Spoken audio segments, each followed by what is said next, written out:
Welcome, welcome. My name is Tomas Delgado. I am the program manager with the National Farm to School Network, and I'll be facilitating some discussions along with other presenters here today to discuss the role that farm to school can play for urban growers within urban centers, as well as how school districts can provide support to its local growers within their school communities.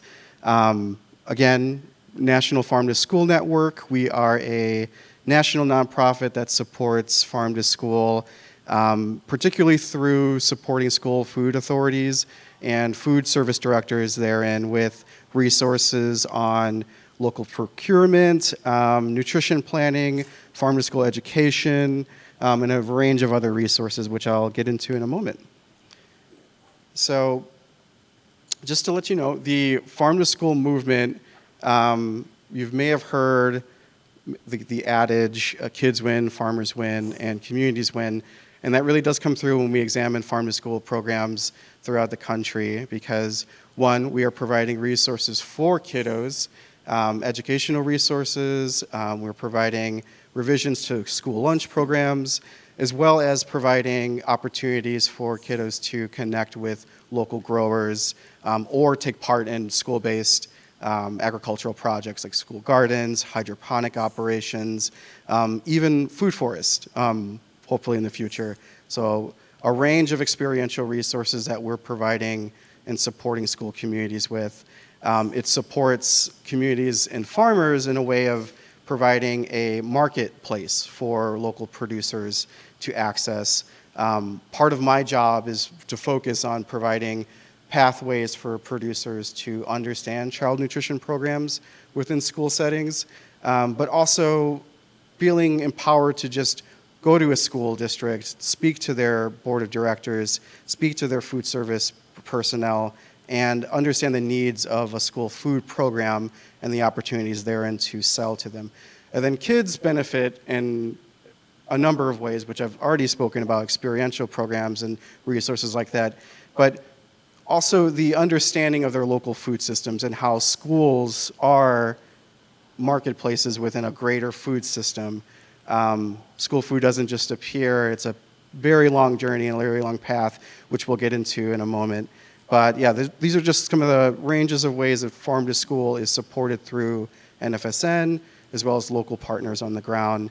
According to the USDA right now, 67,000 schools are participating in farm to school through one shape or form, either school gardens or local food procurement or nutrition education, which comes out to basically 42% of all schools in the country. And that's a totaling of 23.6 million engaged students that we would love to see grow, that we will love to see those numbers in school communities and student populations grow in terms of participating in the educational activities and resources that farm to school provides, or just accessing local meals through their cafeterias. So just to give you a breakdown of who NFSN is, we are a hub for information resources. We partake in a lot of state advocacy throughout the country, as well as on a federal level. We advocated for the existence of the Office of Community Food Systems Division, which is the division that advances farm to school through the USDA. So we promoted and were able to advocate for the existence of that mission through the USDA. And then we also provide direct resources and sub-grantee awards to school communities to build up school-based agriculture projects, as well as supporting producers with understanding the dimensions and complexities of child nutrition programs around the country. So we are continuing to look for partnerships that are based off of these pillars: local school food procurement, school-based agriculture curriculum, and then youth-focused agritourism and education. So our partnership network reflects sort of these themes or these efforts, and we would love to see that opportunity and that sort of network grow as a result. So I've spoken a bit about the dynamics of farm to school from NFSN, but wanted to speak a bit more about the impacts and benefits that it has for producers. One, it is an opportunity for diversified market capabilities for a producer to grow into. It is a steady income stream. It is an opportunity for a producer or a farm to be a community pillar or community leader within their local food system, as well as an educator for youth. And it enhances the food resilience of your community when you're selling to local institutions, especially schools within it. So there are a range of benefits as a producer to sell to a school district that are beyond the bottom line of your farming operation, but also just related to you as a producer and a community leader within your area. So according to the USDA, the last farm-to-school census, there were about 19,000 farmers actively involved in farm-to-school. So 19,000 that are selling to schools right now. And those contracts are ranging from small, sort of informal bids to larger, more multi-year contracts. So there's a range of opportunities for producers to access schools in, and they all start through the relationships with your local food service director at your school or the school board. In some ways, they're facilitated through an intermediary market channel, like a food hub or aggregator or a regional distributor, but there are a number of opportunities to sell directly to a school if there's a willingness from the school as well as an opportunity for farmers to do so. So before I pass the floor to our next speaker, wanted to just maybe break up, as we're a small group here, and I think most of us have already gotten your bingo card, but wanted to have you all indulge me in a quick activity to get you up and talking to each other. There will be some prizes associated with it, but if you could, on the bingo card, you'll see it's a chart of foods, and I want you to find someone who's tried an item on there, and if you get your bingo line, come see me and you'll get a prize. So before we go on to the next speaker, go ahead. Yes. Sure. We're going to, yeah. So we'll be covering some of those topics in the next segments of the session, and then we'll save Q&A for the end of it for all of us to have like a dialogue and a discussion around challenges to accessing schools as well as opportunities or success stories that maybe some of you have had with setting up farm to school within your communities.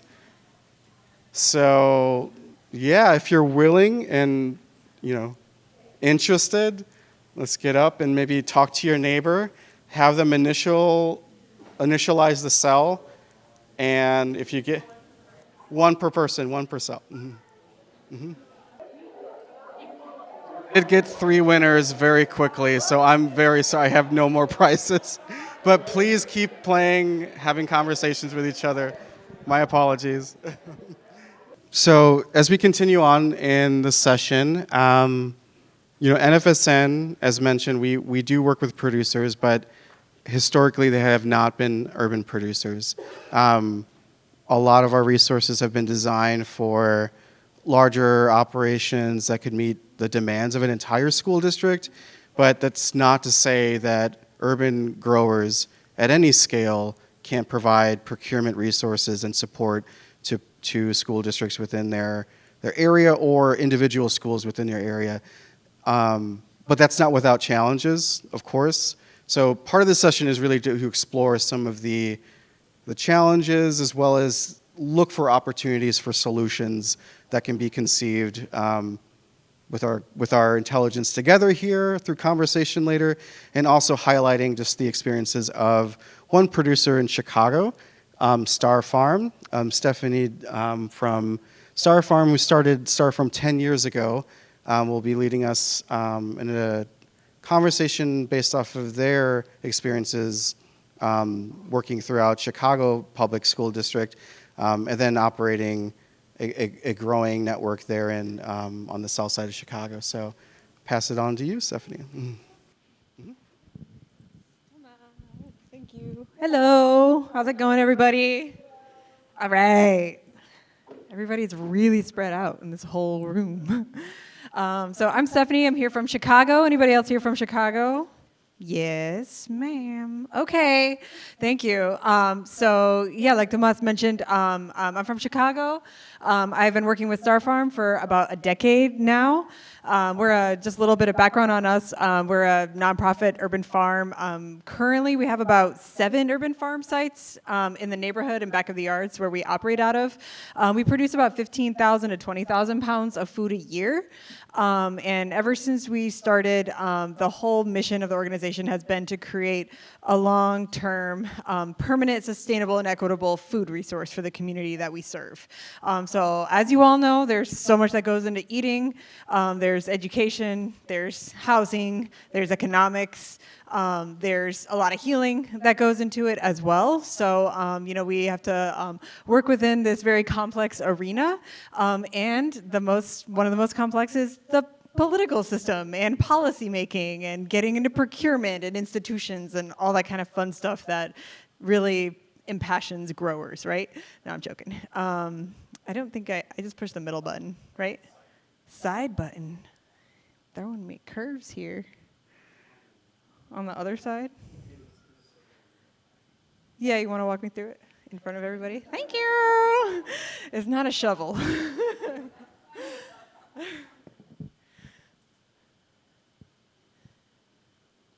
So a lot goes into, what does it take to become a long-term resource? We're always constantly thinking to ourselves, how can we better serve our community within our resources and our means? What does that look like for us? Obviously, this is a conference on urban agriculture, so we don't have 10,000 acres. We don't have the acreage. We're not going to be putting, this week and every week moving forward, you can order a solid 20 pallets of heads of lettuce from us. That's not the scale that we operate at, and we were kind of like discussing a little bit earlier, there's a dynamic between rural farmers and urban farmers, So what is it that urban farmers have? Because we're not going anywhere, and our population is growing and we are multiplying, as you can tell. Where do we go with this produce? What does it matter? When somebody from procurement looks at us, and they're looking at the scale of what we grow and the cost of what it takes to grow on urban land, that might not fit within their price point, So there's a lot of work that needs to be done on educating procurement and institutions on the value of purchasing from an urban farmer, and then also how to purchase from an urban farmer. And there's a lot of education that needs to be done on the urban farming side to get growers ready for wholesale, right? Is anybody here ready for wholesale, currently selling wholesale on their operation? A little bit counts. That counts. Okay, so it's a lot, and then you're like, don't do that. Just say yes or no. It's like kind of on the side. So there's a lot that goes into it. There's a lot that goes into getting growers ready, and there's a lot that just goes into growing. So that's a lot to pack in for an urban farmer who most likely is working another job, participating in lots of other projects and community activities as well. So there's just a little bit about us. Did you steal my clicker? Well, okay. Middle button? Side button. Just back to this button? This button? This one. Okay, thank you. So it started off, I'm going to talk about how we are developing our relationships with the Chicago Public Schools. But first off, yes, we have a priority like many people here in Urban Growers have. We want to help heal the community. We want to build a resilient food system that is equitable, and we want to serve people who have historically been underserved or not served at all, okay? So we started off our institutional purchasing program about 4 years ago. So one of our first clients was WIC, Catholic Charities. So we were able to accept WIC coupons. We started doing a lot of pop-ups at various WIC centers in the city of Chicago. This is obviously just to touch base with our customers, because these aren't just like, a kitchen where we're dropping off a pallet off of a refrigerated truck. These are our community members, you know? So that's one of the benefits of being an urban agriculture farmer, is that you're close to your community. You know what they want, you know their culture, you can cater your crop plan to them, and you can deliver hyper fresh produce, right? And I'm saying that because for some of our contracts, once we grew our institutional relationship with WIC Catholic Charities and we started a drop-off program for a lot of their homebound clients, we're distributing about 15,000 pounds of local produce to their homebound residents across the city of Chicago now. That's not coming from our farm, that's coming from other growers that we source from. So we desperately need lots of other farmers because the quantity and the scale that institutions need to purchase is very large. So if we can chip into that in some way, then we do kind of need to group together as growers and work on our own wholesale program and processes so that we can become wholesale ready, so that, you know, when Star Farms comes out, it's like, hey, apply to be one of our vendors, you got your price sheet ready, you got your food record systems ready, you have some sort of like GAP certification and that kind of thing, so we can purchase from you. Because we all want to, you know, help work with food insecure communities, right? So these are other market channels that we work with. Of course, we have a CSA, we have farmers markets, we have a farm stand on our farm itself. We don't personally do any U-Pick. We don't really sell to restaurants or caterers. We're really focused on accessing institutions to reach food insecure communities. That's how we're best able to realize our mission. So probably a lot of you are already participating in these market channels, and like I think if you're not yet doing wholesale, you will definitely find wholesale very refreshing for your operation and your lifestyle, because does anybody sell at farmers markets? Okay, so that 4-6 hour farmers market is actually like a 12-hour day, right? Is not that awesome. Like it's a lot of work, you know. So the great thing about, you know, building these wholesale relationships is that you can kind of cut that out of your life. You can maybe get your Saturday or your Sunday back, you or your staff, and then you can crop plan a little bit differently as well. Plan your harvest schedule, just build out your schedule, and make your operation more sustainable for yourself. That's just always nice. So when you're selling to, you know, instead of maybe you're probably like a very diversified grower, you grow maybe you grow like 40 different things, you might cut yourself down to 10 items, you know? And that's very different, you know? It's a very different style and a process, but it'll drive you less crazy, maybe, too. It's fun to experiment.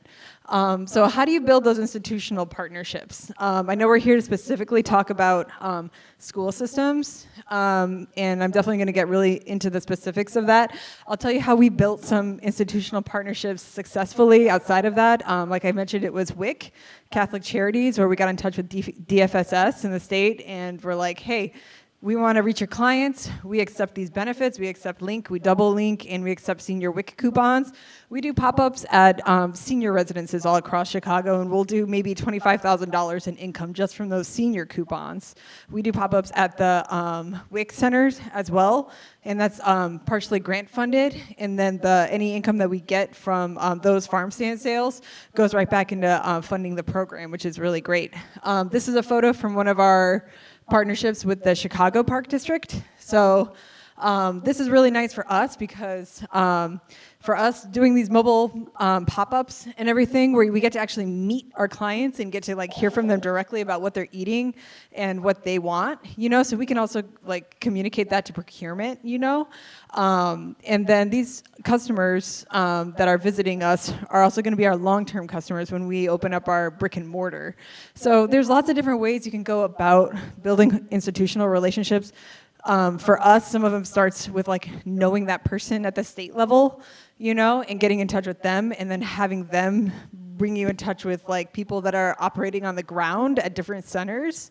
For our relationships at the Park District, nobody at the Park District really cares what we do. It's actually a matter more of the field house directors at each individual park. So we'll go to one of the parks that's near our farm, and we'll talk to the field house director and see if this is something they'd be interested in, or if they think their clients or community would be interested in. And then they're the ones that advocate for us. So kind of like what Tomas was saying, like if you want to build a relationship with, you know, a school, like it might be, maybe you know somebody at the district level, maybe you know somebody at the board who can advocate for you.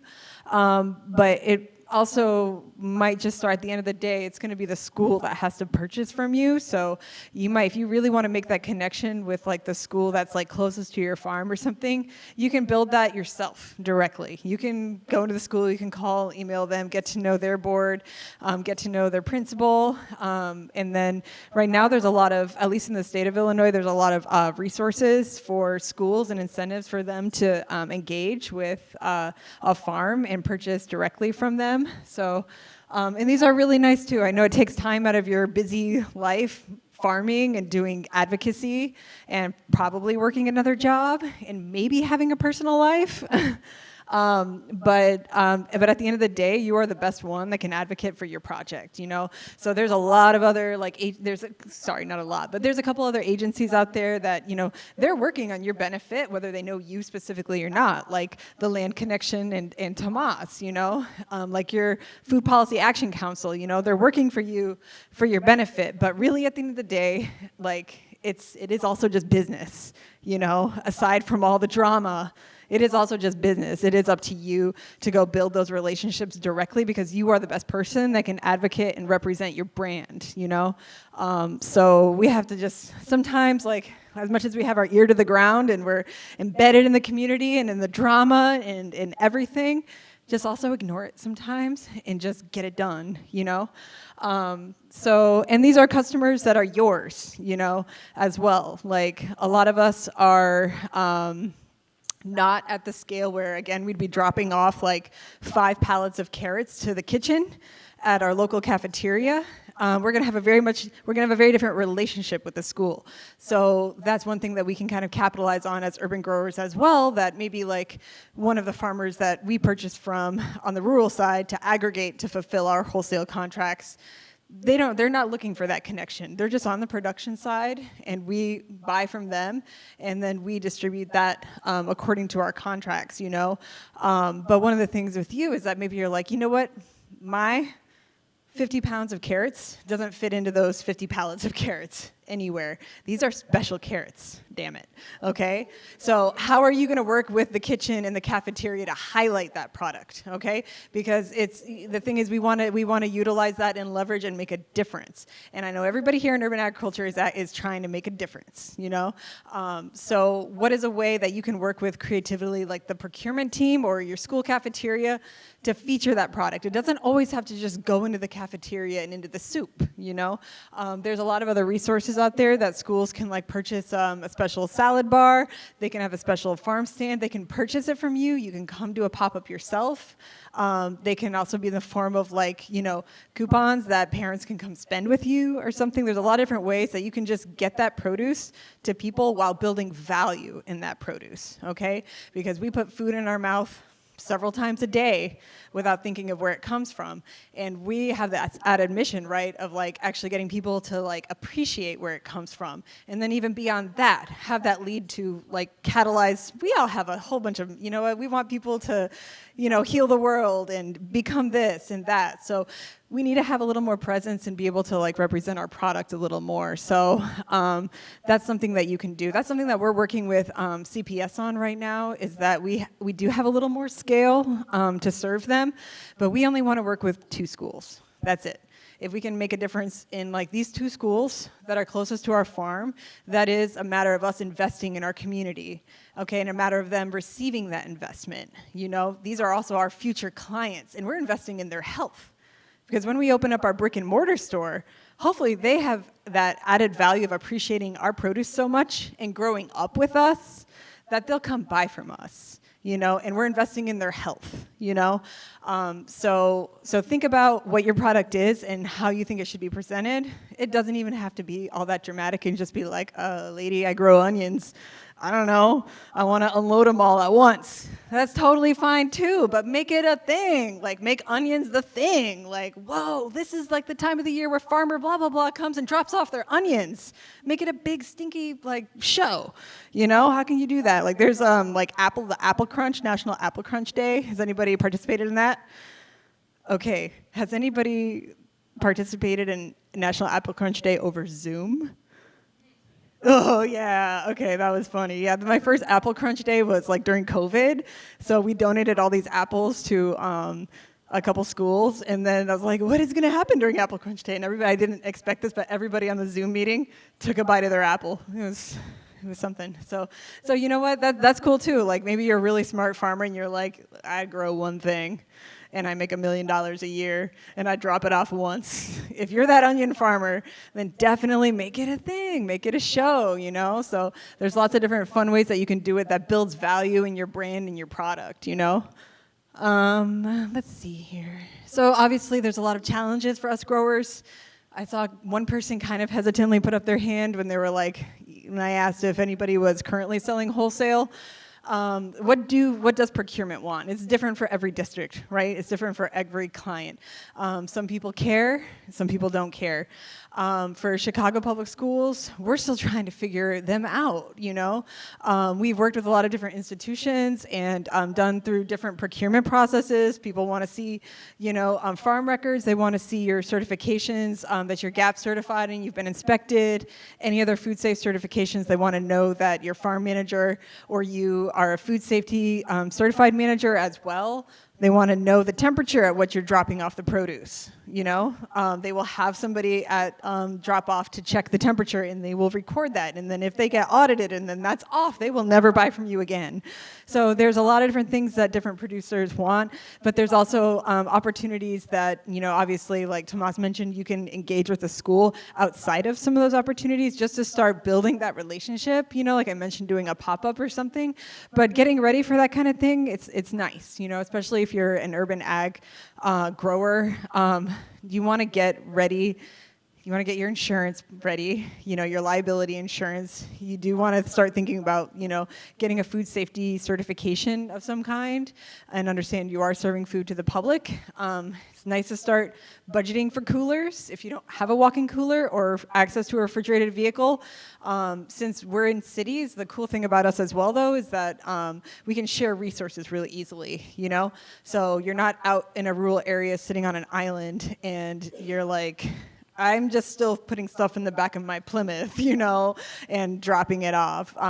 You can talk to somebody, resource, send an email, put out there that you're looking to share a resource like a refrigerated truck, you know? So who has that? Who can put you on their route, you know? Or who's gonna donate one for you, you know what I mean? Like, let's get that, USDA. Like, let's get some refrigerated vehicles like into our lots so we can deliver food safe products, right? So there's a lot of other considerations to go into food safety, which other people can you know, have more specific resources on. But that's something also the USDA needs to consider too. Is a big expense for us growers, right?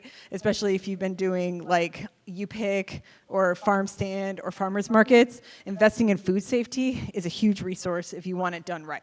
And if you're actually serious about growing a product that is safe for public consumption, if you are, then they need to invest in that, right? The USDA needs to like help you build a like processing station, pay for like, you know, your food safety manager certification, get you some coolers and that kind of thing. So that's something everybody should be thinking about. Get some business insurance.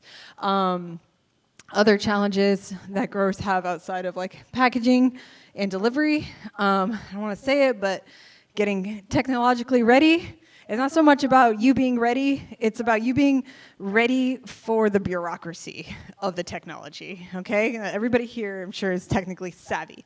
But when you start getting into procurement and you have to update a vendor status with a school, you know, provide with them and have patience with them that you're gonna need to provide a lot of this documentation and you're gonna need to update that regularly. It is a bureaucratic process and it's usually not very fast and it doesn't make sense a lot. So I can just say in becoming a vendor with Chicago Public Schools, they were trying to place us, and it's like we are a food and beverage vendor. It's as simple as that. We go under purchasing and under food, right? But it wasn't as simple as that, you know, because what's our scale? Who's going to purchase from us? And then how do they classify us under what vendor class specifically? And then figure out what type of insurance we need. So there's all these considerations that, you know, like the land connection, you know, Crystal's going to talk to you guys in a minute, that you can get help on to work with your individual districts. Because I'm talking specifically about Chicago Public Schools, but maybe the district in your area just doesn't really care. Or maybe the school that you're interested in working with already has a fringe budget that they can just buy directly from you. You don't have to jump through all these hoops, okay?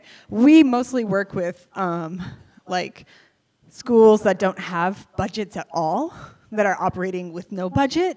So that's not really an advantage for us. There's a lot of schools in Chicago that have like big budgets, and we know like their school board would just love to buy from us, okay? That's great, but again, like we have a mission, right? Our mission is to work with food insecure communities and communities that have been historically underserved. So we pass them up, I'm sorry, like go to your farmer's market. But we're trying to work with schools specifically that don't have access to resources, but who really desperately want to buy from us. So if you're working with a low-income school or low-income district, chances are the principal, that school board, and those teachers are going to be your best advocates to advocate for you in those situations. So I think the rest of this presentation is just some other fun things that you can do as growers. Sometimes you'll get, I will say, this sample down here with hospital and affiliate nonprofit purchasing. Sometimes you can work with a separate nonprofit that has a budget to purchase from a local producer and provide that to the community you want to serve. So like in Chicago, there's Top Box Foods, there's Pilot Light Chefs, there's a couple other organizations that work with student nutrition. And sometimes these other these third-party nonprofits are looking for you, and they want to buy from you and get that produce to that school. So that's kind of been the main way while we're still figuring out as a vendor, as an urban farm vendor with CPS, while we're still figuring that out. And it might take another year or 2 years, even though it's been 3 years, for us to really figure out how to get that local school to officially procure from us with their budget. We are able to work with some other nonprofits that do get grants to buy from us. So here's an example.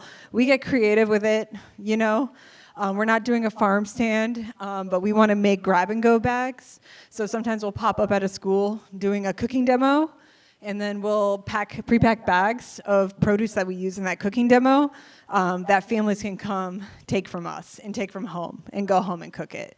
So there's different ways that like you can still engage with the schools. Maybe there's like back-to-school events, or like a health and wellness committee that has a nutrition, like, I don't know, nutrition circus, nutrition fun day or something, and they want you to be a part of it. There's other ways that you can, on the fringe, before you're like, I can't get my food into the school.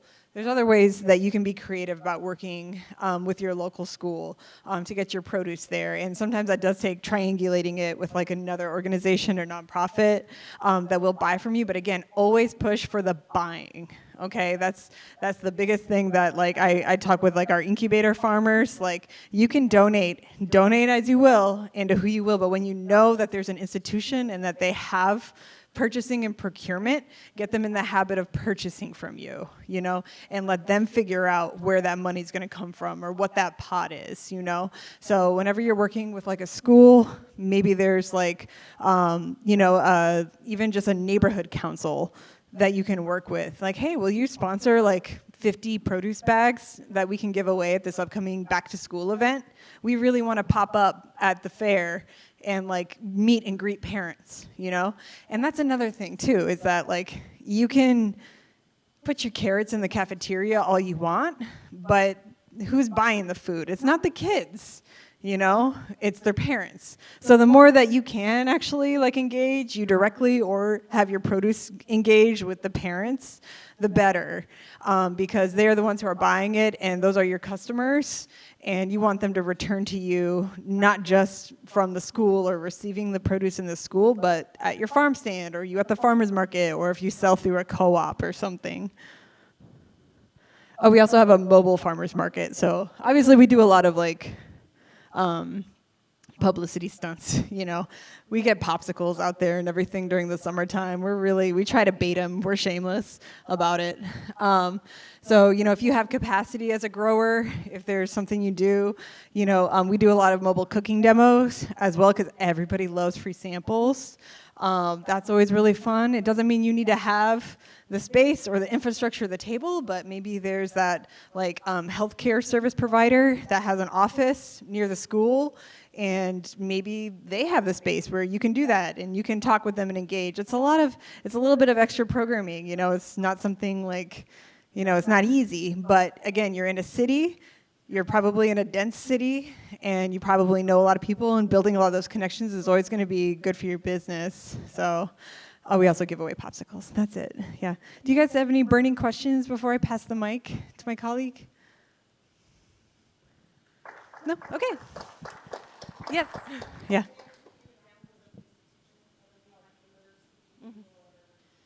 Yeah, for sure. So institutions and universities that Star Farm has worked with, like I mentioned, include WIC and DFSS. They do purchase wholesale from us for their clients. We were also the first urban farm to become a vendor with the Greater Chicago Food Depository, which took like years of work and like getting them to understand like how to purchase from an urban farm, what that looks like, and what is going to be the contents of that. Because if anybody here has just been on the procurement side of things and purchasing wholesale, or let's just say you're cooking dinner and you got to build like your list for the grocery store, it's the same thing with us. So the way we kind of did it with the food depository is that we were like, look, this would be easy for us, because if this doesn't work for us, I don't see how it's going to work for you.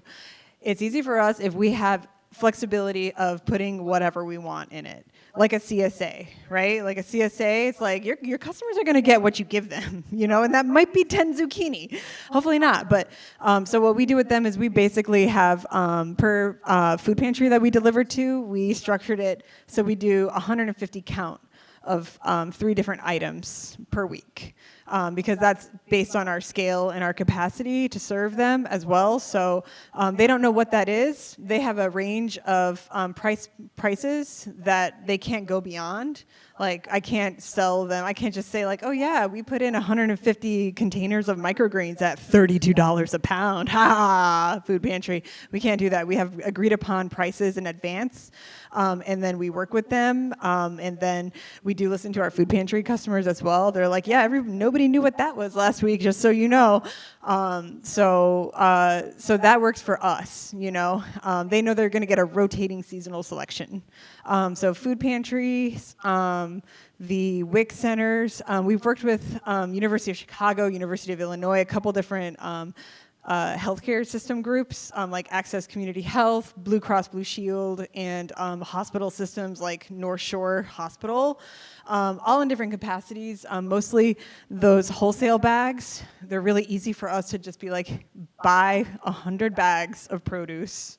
We will deliver them to your program or your special event, and we'll leave. Or we'll hang out for a bit and smile and get a sign-up sheet, and then we'll bother people later on to come to our farm and our events and that kind of thing. Because we try to avoid as much as possible having to stand somewhere for 7 hours because we have limited staff time, So again, those are institutions that have like their own kind of like flexible budgets. They're not working with as much of a constrained budget as a school district, and individual price points where they're like, I can't buy these carrots from you at more than $4 a pound, So it's a little bit different, but yeah. Do you have a question?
Yeah, I think Crystal can give you probably some more examples at the national level, but for us, since like I mentioned, we only grow like 15 to 20,000 pounds of food a year, we distribute more than 1.5 million pounds of local produce, so we do a ton of aggregation.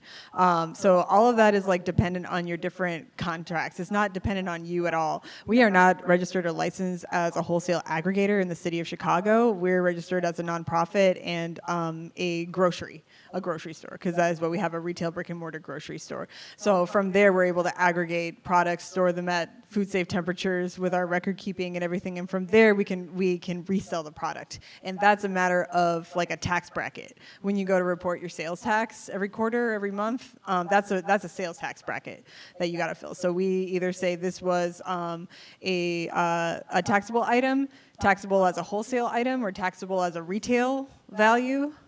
All of them have like different tax brackets that we have to report to the state. So our bookkeepers take care of all of that, and then we have like a system that tracks all of that, like an invoicing system through QuickBooks and our online store. So, but who is responsible for all of that?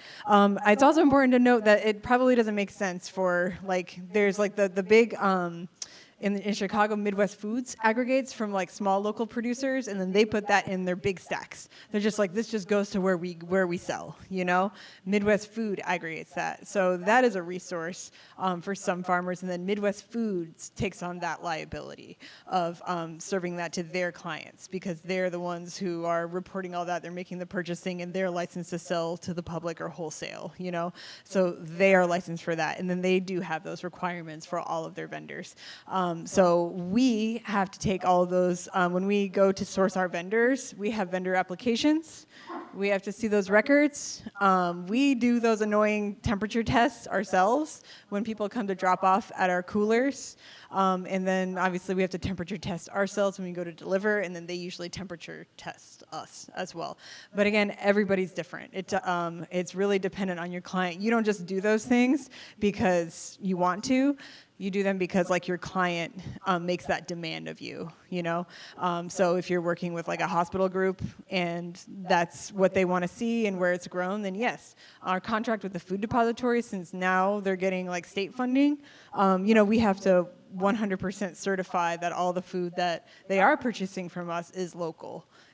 So we do have to share with them records of also, if we do aggregate from like one of our incubator farmers, we have to include that. We have to include that, like, and like this many pounds of this produce came from this farm, which was grown at this location, in case they get audited or something. So yeah, there's that whole food safety trail.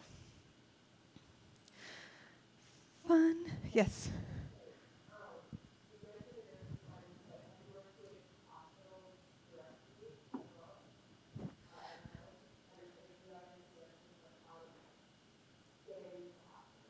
Hospitals, yes. Hospitals are, if you're interested in working with them, we have worked, I'm going to sit down, sorry. There's been lots of hospitals that we've worked with. Sometimes it depends on the hospital and their mission and why they want to work with you. One hospital we had great success with. There was a very passionate nutrition advisor that they had that really wanted us to come and do pop-ups for them. And then she was a really strong advocate in getting the hospital to budget for to purchase from us bags that we would deliver to their homebound residents. So having that one person who's not a doctor, it's not going to be a doctor that works in the hospital and advocates for their clients is really important. That was one hospital. Another hospital, the hospital system North Shore, we ended up doing pop-ups with them. And we thought we were doing pop-ups for their clients, but it actually turned out we were doing pop-ups for their nurses and doctors. That was really challenging relationship. And we told them in advance, like, we're not just coming here for free and doing a pop-up, like we need you to pay for the produce that we're bringing. We're going to bring $700 worth of produce, and we need you to pay for the transportation and the staff time. And then we'll consider this a pilot. And we did that with 6 different hospitals within their group. And they did that, and it did not work. It was just too challenging getting into a hospital and doing a pop-up because, it's a hospital. There's like 6 parking garages and an elevator and this and that. And we have 1 dolly of produce, So that was really challenging. Other hospitals we've partnered with on like community events when they're trying to do community engagement events, and we've gotten them to sponsor produce bag giveaways for their clients. That's always been a really good in. That's a really accessible in to start working with an institution, because also like they want to promote something to the community, and they can just go to like a wholesale produce supplier, purchase all that produce themselves. But again, the advantage of working with an urban farmer is that there's fringe resources that go along with that. You have a farm, you probably have programs, you probably have other resources that you bring to the community that they also want to share with their community and clients. So definitely popping up at like promotional events for the hospitals, if they're having like a diabetes day or something, and or doing like a cooking demo and having the hospital purchase those produce bags from us in advance, and working out that price sheet with them, having a solid invoice. If it's a big enough invoice, doing a 50% deposit in advance, all that really helps. I also like to always share that there's the produce prescription program that like hospitals can apply for through the USDA, and then if they're looking to work with an urban farmer through that, you're that farmer, Mm-hmm. But hospitals are really challenging. And again, like we're a nonprofit. We have like 3-4 office staff that are working towards programming and outreach and engaging with these clients. If you're an urban farmer and you're not a nonprofit and you don't have this built into your operation, this is a lot of work. This is a ton of work, which is why there's other organizations trying to do a lot of this advocacy for you to make this happen. We happen to be on both fields because we are both an urban farm and we're a local food advocacy organization in the city of Chicago. So it's important for us, that perspective is really important because we know farming, we know urban farmers, we know what it takes, and we know our weaknesses, which we have, and our strengths, so that kind of helps bringing both those perspectives. Right. I'm going to pass the mic. Do you want to introduce Crystal? Yes. Thank you so much, Stephanie. Give her a round of applause. Okay, is that better? Apologies. Yes, so the land connection is where I'm coming from today. And just really quickly to your question, prior to my role with the land connection, I did farm on a small rural farm, and I did sell into Star through a distributor that's located in central Illinois, and it was his responsibility to make sure that my farm was FSMA certified and that we had all the certifications we need before he could aggregate and then sell into Chicago. So just to kind of answer your question, but so thanks for being here today, and I'm going to share some resources that help urban farmers like yourselves bring your products to schools. I know we've kind of been sitting for a minute, so quickly before that, I thought maybe we could just take 60 seconds to reset. You can move your body, you can breathe, take a deep breath, you can do a little stretch, or if you want to just rub on your phone for 60 seconds, that works for me too. I just figured this brief pause would help us kind of get the most out of what's still to come. You guys ready? So available resources that can help you access school markets. So I want to start off with the USDA, which is kind of like an umbrella for many other agencies and programs. And I just wanted to start out with, so this is the USDA, FSA, and NRCS's definition of urban ag. Urban ag includes cultivation, processing, and distribution of agricultural products in urban and suburban settings, community gardens, rooftop farms, hydroponic, aeroponic, and aquatic facilities, vertical production. These are all examples of urban agriculture. And then they're also considering some tribal communities and small towns. They're also including some of those folks in there as well. So obviously the USDA is a big one. They are committed to working with farms of all sizes and in all locations, including those in urban areas. And they offer a variety of resources, now more so specifically for urban farmers, including grants, loans, partnerships with the National Farm to School, and then this conference as well. One grant that they have is the National Institute of Food and Ag, and that grant helps fund projects that increase food access in communities. Let's see what I got. Sorry, I need my notes. The USDA also offers microloans, farm operating loans, emergency loans for producers who have has suffered losses or damages due to natural disasters, and other loans to help urban growers with their specific unique needs. So, it's a little bit different from a rural farm to an urban farm, you might need different implements or different tools to successfully farm. So they are starting to kind of acknowledge that, and I will say the USDA, they're really making strides in kind of looking at farmers who have been like historically divested. So that's great. That's really good. So hopefully some of you were able to attend the session. There was a session this morning. The FSA had one about their loans, and if you were not able, feel free to stop by their booth. I stopped by some booths earlier, and I myself learned today about the new Farm Raise. It's an educational hub that they have. It's like an app that you can get on your phone, and it's just basically, this hub is kind of to empower FSA partners and farmers to learn about and accessing FSA programs. So yeah, check that out if you haven't yet. If you are a nonprofit farm, the USDA is also partnered with National Farm to School, and in addition to the training that National Farm to School offers, there's a Seeding Success webinar series, and that series is hosted by Patrick Leahy Farm to School program, and that provides technical assistance to support farm-to-school grantees to develop, expand, and maintain robust farm-to-school projects. Webinar topics have been identified as topics of interest by farm-to-school grantees. The presentations feature USDA national office staff, regional farm-to-school specialists, farm-to-school grantees, and other program partners and stakeholders. Nonprofit farms can gain from this, but for-profit farms, you can also stand to benefit. They can influence the district you're aiming to work with and help schools in the district source your produce. This is the Seeding Success webinar series. Yep. And then there's the NRCS, the Natural Resources Conservation Services. So they offer, I think pretty much all their programming is free, but it's technical and financial assistance with conservation practices.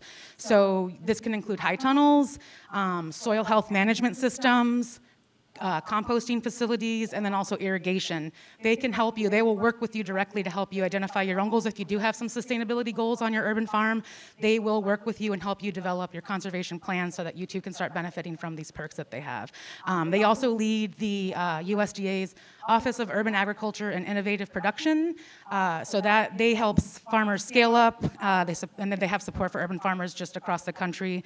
The Office of Urban Ag and Innovative Production, they invest in grants supporting urban agriculture and innovation production. They also award cooperative agreements that support composting and reducing food waste. Let's see here, the Office of, it's a long one. I don't know how to pronounce this. WEAP, I'm not sure what the acronym, how you pronounce that, but they also award cooperative agreements that support, or they coordinate with the Federal Advisory Committee, which provides recommendations to the USDA Secretary, as well as FSA county committees that focus on urban and suburban areas. There is a session tomorrow at 10:30 that I saw with the Deputy Chief of the NRCS program, so if you are interested in conservation practices or sustainable practices, I would check that out. And then additionally, in your bag that you received at registration, I just noticed earlier when I was looking through, there's an Urban Ag Programs at a Glance, like a little booklet, and it lists all of the USDA agencies and programs and kind of breaks it down by funding or other ways. But yeah, that was a nice little resource in your bag as well. Let's see here. So the goal of bringing Farm to School program is to provide agricultural producers training and tools to build your capacity to launch or grow efforts to market to schools. There is the producer workbook, and then so this workbook, right now you can access it online, but it includes information, activities, resources that directly correlate with the full agricultural producers toolkit curriculum, and that is offered. There was, I guess, a local producer training, but this now is just kind of a self-guided toolbook that you can look at online and utilize as you need. Each module in the workbook covers a different aspect of selling local food products to schools. There are also case studies. So throughout the Bringing the Farm to School Agricultural Producers Toolkit training, you'll find case studies. They're written, they're in video, they're podcast format, and they highlight how farmers have applied key concepts on their own farms or business operations. These case studies, they offer just real, kind of like what Stephanie gave us today, they are just real world examples of the concepts taught in the local producer training. This is, if you go to the National Farm to School website, and it's the Bringing the Farm to School, there's the Agricultural Producers Toolkit. Additionally, there's a mock producer training playlist. So ideally, producers will be able to find an in-person producer training with a reasonable, well, again, correct me if I'm wrong, Tomas, from now on, this was prior, and now this is all going to be online, correct? Right now, there are no more producer trainings that are happening through NFSN or the National Center for Appropriate Technology, but we trained over 327 state representatives who are then empowered to train producers within their respective states. So if you are in a state that has an upcoming producer training, specifically for farm to school, definitely consider attending, because that will be a great way of just connecting with school communities within your state, but also an orientation to all the resources that are listed right there.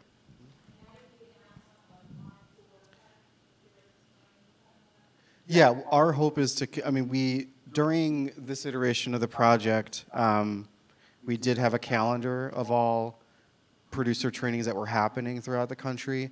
Since this project is officially ended, we aren't tracking it as much, but we are entering a new iteration of it, in which case we will be tracking all the producer trainings that are occurring from state to state. And we still have connections with a number of state teams that we trained in 2021. And there have been, as a result, since that training year, over 900 producers trained nationwide through various state team efforts. Yes. Yeah. Not on the website. Feel free to reach out to me if you're curious on who was trained in your state. I know a lot of people moved on. There may be like a loss of institutional knowledge, but yeah, I can give you, if you share what state you're from, I can give you who was trained, and you can reach out to them. Yeah, I'll share my contact information at the end. But it's tomas@farmtoschool.org. Mm-hmm. Some of the additional producer resources that National Farm to School has is that their support with the partners in researching, advocating for, and implementing LFPIs, which are local food purchasing initiatives. So those programs that provide additional funding to child nutrition programs, operators to directly offset or incentivize local food purchases. Typically funded and operated at the state level, these programs intend to increase the purchasing of local foods in schools, early child care facilities, and ECE settings, early childhood education settings. Let's see, the local food purchasing incentives, they're an important tool for advancing farm to school. Depending on how they are designed, they can provide more equitable financial support for child nutrition programs that may face challenges. Like Stephanie mentioned earlier, some schools just don't have the budget to do such, you know. They boost the local agricultural economy by creating a positive cycle that increases institutional demand for local food, which increases the vibrancy and viability of local food market channels. And then they increase the volume and variety of fresh, nourishing local ingredients available to children, which may turn into increased participation in meals. So yeah, definitely check out the Farm to School website, and then they also have there's a resource database there. You can stay on top of the policy updates regarding local food purchasing initiatives across the nation and as well as in your state. And then there are additional resources from documents to videos to webinars that you can just kind of look there and search by topic.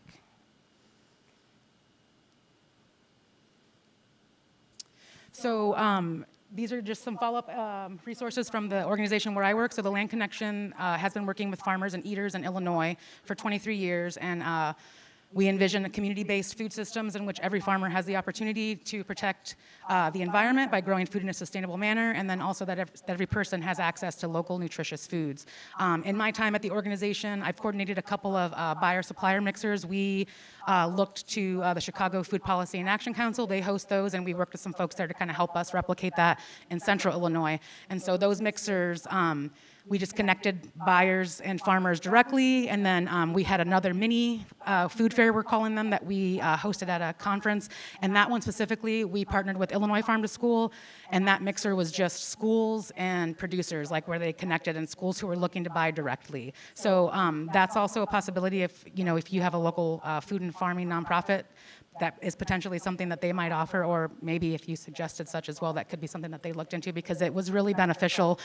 We made a little booklet where we had all the buyers. We had just like a form, and we asked them, like, do you require certifications? Like, do you require delivery? Do you have a minimum purchase? Just things so that farmers could look through and be like, oh, nope, that's not for me, and just kind of go through and find a buyer that would align with what they're doing. So it's, I feel like this is something that can spread, and it's just been really beneficial for Illinois and farmers in Central Illinois specifically looking to access new wholesale markets.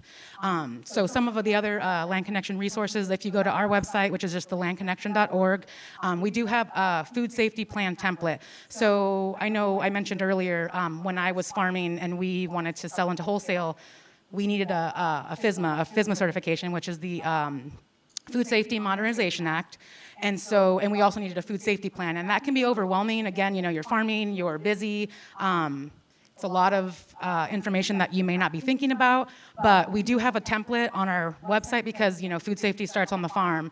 So it is important to implement procedures that ensure that the food that leaves your farm is safe when it reaches its destination. So all farms selling fruit and vegetables for human consumption are required to follow appropriate food safety and handling procedures as outlined in FSMA, which is, again, the Food Safety Modernization Act. Additionally, many end markets require additional procedures to be in place before entering into a purchasing contract. Stephanie mentioned those, like, do you have your records, et cetera. So this template was created to help you develop just a basic farm food safety plan. There's a lot of information on there. We had contributions from Extension as well as farmers helped put this together.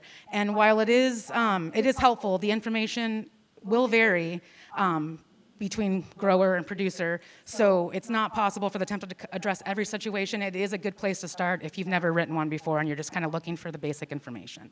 In addition to that, we have our Farm Finances webinar. We partnered with a local agriculture loan officer, and we put together like a 4-part webinar series that just kind of helps ensure your small specialty crop farm financial health is in good shape. So there's just 4 sessions. It's financial statement basics, analyzing your finances, working with lenders, and then working with a tax professional. And so each session has a video, there's some slides, there's resources, and there's a short quiz. It's free. If it pass or fail, you can take it as many times as you need to, but it is, if your farm's like financial health is something you're questioning, that is available for you to check out.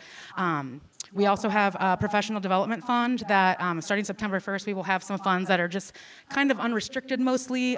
This specific fund is just for LGBTQA+ and BIPOC farmers in need of professional development. So we have the freedom to allow applicants to determine how they best see professional development and like what it looks like to them, and we are able to support. Last year, we sent some folks to conferences. There were some folks who just wanted a book for their farm. I would say that FSMA certification would count for that as well. So September 1st, thelandconnection.org. It's not just, we serve farmers until the money's out, and you don't have to be from Illinois. So I would encourage you to check that out September 1st if you are considering some professional development needs, and including farm safety training. It depends. You apply for what you need. We had folks last year, there were some people who needed like $1,500. There was somebody who needed like $30. So you put in what you need, and if it's reasonable, like for instance, the person who needed $1,500, they were going to a conference that was 2 states away, so they had it all broken down. They needed the hotel, they needed gas, and then, and so yeah, if it's reasonable, they had everything listed. We approved a few of those. So, like I said, this is pretty, as far as we know, there aren't many just like unrestricted funds like that. So it was really nice to be able to, we moved all that money within a couple of months, and a lot of folks benefited. So yeah, again, September 1st, feel free to check that out and apply. Let's see here. So yeah, all in all, there are available resources to help you start to think about selling to schools, get to know your local FSA, NRCS agents. Like, does your local office have an urban county committee? Members are elected for that, and they provide input to USDA urban ag policies. So if that's something that you're trying to kind of get them to look at different things, or your perspective as a grower, it makes sense, maybe join that committee, assuming you have the time to do so, and share that directly. There's, let's see, farming nonprofits, your local farm to school initiative, and then attend school board meetings. Farmers, your voice is crucial. So in shaping the future of our local food, and attending your local school board meetings is a powerful way to advocate for the importance of local food in schools. So by participating in those meetings, you can help educate decision makers about the benefits of sourcing fresh, locally grown produce for schools, including improved nutrition for students, support for local community, reduced environmental impact. Your firsthand knowledge and your passion can make a significant difference in ensuring that schools prioritize local food options. It can foster a stronger connection between students and the agricultural community. So yeah, make sure you're joining the conversation, share your insights, and be a champion for a more sustainable and health-conscious approach to school food. And then finally, just quickly, I wanted to mention a few other things that just are worth thinking about if you are looking at schools.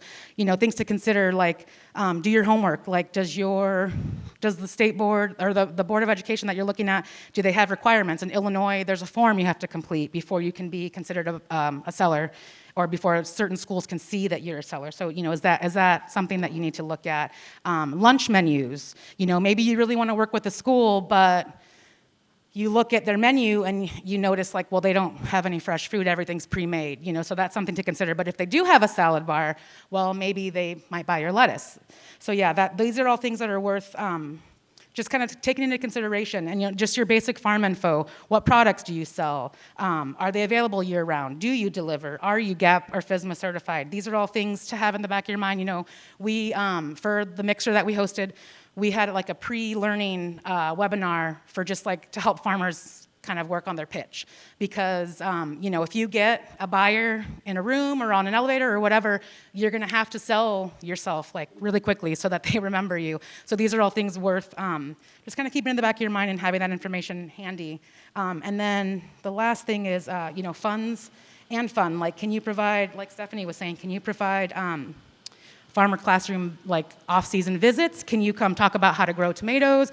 These are all ways that you can kind of break into schools and just kind of get your name out there and make sure that they know what you're doing. So thank you for your time. I'm going to pass it back to Tomas.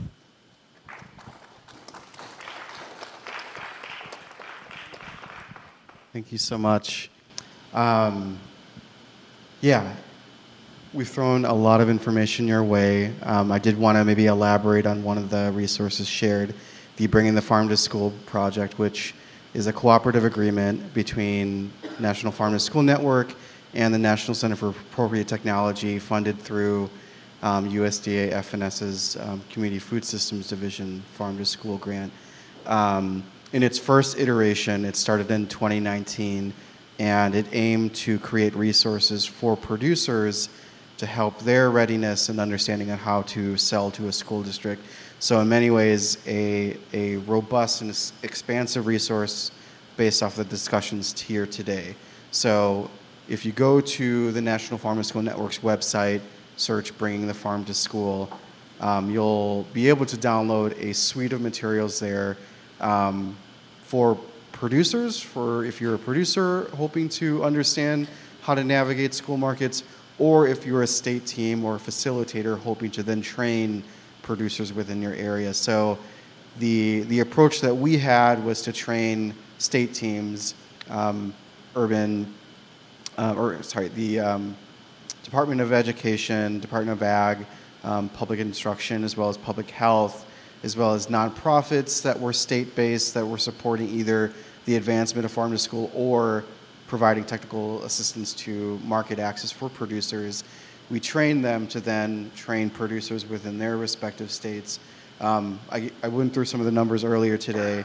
At this point, when the project ended, which was October 2023, there was 900 producers trained. It's probably grown significantly since then.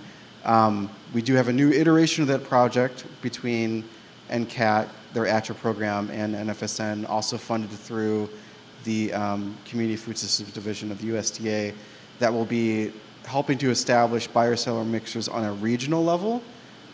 So be on the lookout for that. If you become a partner of NFSN or NCAT, you'll see some of the resources that we're going to be developing in the coming years to establish more buyer-seller mixers on regional levels, taking place at producer conferences or farm-to-school convenings within your region. So please take a look at that. But the resources on our website are evergreen. you can go there, download the entire workbook for a producer or a facilitator.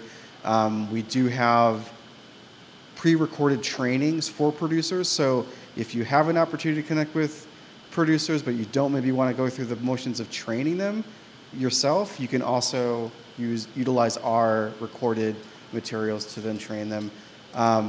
We also have a number of other, there's portions of the curriculum that are all video recorded, so it's made to be very easy for you, and the curriculum itself is meant to be very adaptable and amendable. So definitely encourage you all to check it out. Any questions on all of the information that's been shared with you today? I know we were able to answer a few, but yeah, any others right now? Yeah, you can go ahead. Yeah, so it's the USDA's Community Food Systems Division, which is the division of the USDA's FNS department that focuses specifically on farm to school. And historically, their mission has been implemented through providing resources for food service directors in school settings. So it's more of a novel approach to actually engage producers and getting their awareness and readiness for school markets.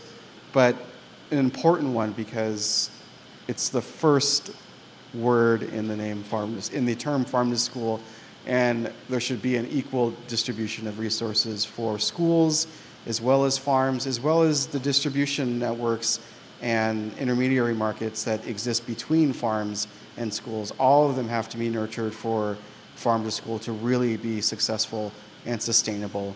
So our hope is to then lean in more towards our producer audiences as well as our intermediary audiences as well.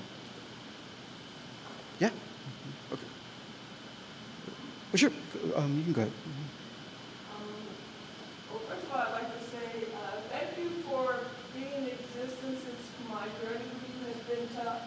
I started out with a school-based farm with my high school kids, attempting to sell to the food system in our school, and trying to work through all the regulations. I desperately needed a navigator. Our food services wanted to buy from us. Allotted $25,000 to buy exclusively from our school-based farm, and it was just impossible with bureaucracy. The good news is that after COVID hit, and we were familiar with your agency, we were able to get a small loan that allowed us to to give away heirloom seeds to communities. And from that, we were able to launch our seed company. So the initial loan we got to DC was from you guys. And so I want to thank you. Congratulations. Even though it's been a struggle, I still want to thank you. Yeah. Well, thank you, and congratulations to that.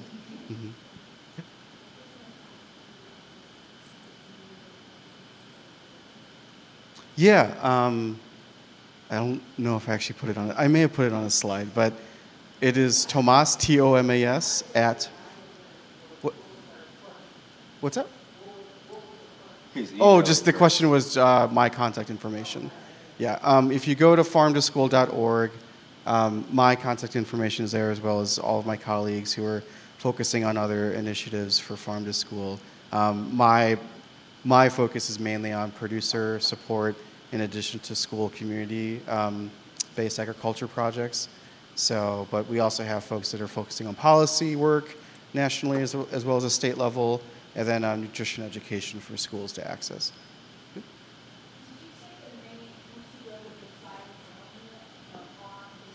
Yeah, the title for the project is Bringing the Farm to School, and it's hosted through NFSN's website, but it's a partnership between NFSN and the National Center for Appropriate Technology, funded through the USDA's Community Food Systems Division. But it's on our website, and it'll stay on our website, and all the resources associated with it will be accessible for free for anyone to utilize.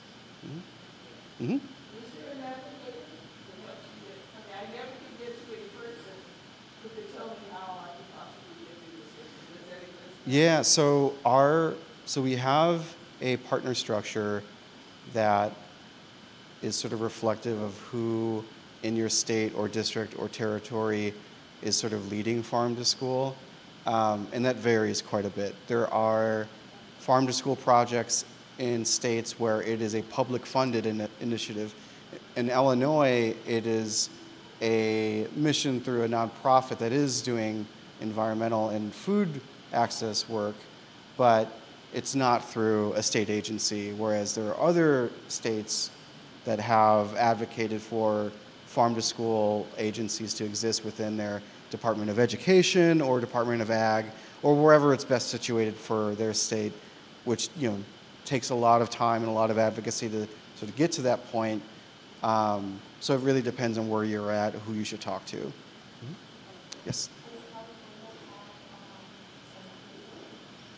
Yeah, California, several. CAF up north, as well as the Department of Education there, and the Department of Ag are all sort of key folks to talk to for advancing farm to school. Always, yes. Yeah. Yeah, you can go to the website, become a partner, and it's just a registration form, which then allows you to receive our newsletters, get invitations to our webinars and our convenings. We have our first partner annual meeting since pre-COVID, coming up next week actually in Minneapolis, and then our Farm to Cafeteria conference next year, June 2nd in Albuquerque, New Mexico. That'll be a convening for anyone who's interested in farm to school, whether or not you're a producer, a school gardener, a parent, really anyone. Yes. Your question about navigators. So the structure that we have in Oregon, we do have an Oregon Farm to School network. That network has what are called regional hub coordinators, and they're in different regions of the state. We have an education hub coordinator, and we have local procurement coordinators. Well, local procurement coordinators who works for EcoTrust. So to her point, there are organizations who house some of these navigators across the state, and they do the work to connect with producers and the school districts so that you don't have to have so much difficulty, as you explained, trying to figure out how that process and how the infrastructure works. So yeah, it's hard if you don't have a network who has done the work to build that. It can be really difficult to navigate, as you say. So if you don't know if you have a farm to school network in your state, please find out if you do, because they might already have done a lot of the work for you. You did something right. You did something right. And the other thing I wanted to comment about is, I know I came in late, but Farm to ECE, I don't know if you all talked about early childhood and education at all, just a little tiny bit. But for producers, it's a really important point of entry because you're not having to serve as many children. So if you are a beginning farmer and rancher, it can be very daunting to think about serving 5,000 children within a school district. Early child and education sites, some people have Head Start and things like that. You might be serving 30 kids. Not only that, if you are serving Whole Foods, let's say you have an orchard, your apples don't have to be that big. So if your yield is not that big, it's okay. You can start out really, really small, and you do start to join a network of people within, because ECE is really small and tight-knit. So you start to know all those people, and then once you scale up, then you start to talk to the district folks and kind of go from there. So just wanted to say that. And you're also engaging with youth in the beginning of their relationship with institutions and school meals, which could then lead into more of a relationship as they go into K through 12 settings. So ECE is a great opportunity for a smaller scale, or any producer who's maybe not ready to take on the commitment of procurement for a school district as shared, and ECE is a great sort of entry point for that.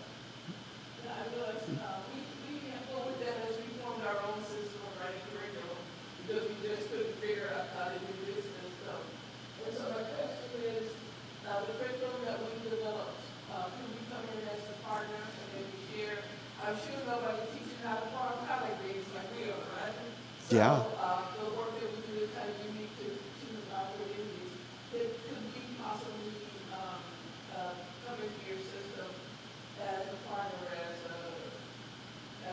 Yeah. Yes. Our website also has a database of resources that are compiled from partners that are on a hyperlocal level to a state level. So anything that you're open to sharing with us can then be disseminated to other communities around the country. And then if you're curious about who is leading Farm to School within your state or territory, our website also has a map where you can select your area and figure out who the players are for Farm to School. I think I'm at time, so I'll stick around if you have any other questions, but thank you so much for joining us. It's been a pleasure to talk about Farm to School and urban growers, and yeah, thank you, and yeah, have a great day.